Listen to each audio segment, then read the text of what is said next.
Kakilala kami ni Kap noong election ng 2013. Sabay kaming tumakbong konsehal ng bayan ng Indang. Bago nag-pandemic, nabulag ako dahil ako'y diabetic. Ako'y mabulag, nadaanan niya ako sa bahay. May daling ng puno ng mangga. Ganun yan, nung nangyari sa akin, sabi ko na nabulag ako. Sabi niya sa akin, basta para kailangan mo ng kuwan, alam mo kung saan ako pupuntahan. So, ginawa ko, pinuntahan ko siya. Binigyan ako niyang pang-opera ng mata ko.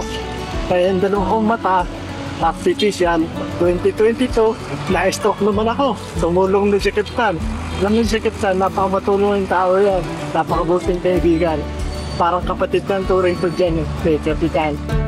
So sabi ko lang, Kap, pagpatuloy mo lang ang pagtulong sa atin sa Indang. Kailangan mga tao sa Indang. Para tuloy-tuloy ang progreso natin sa Indang. Good luck.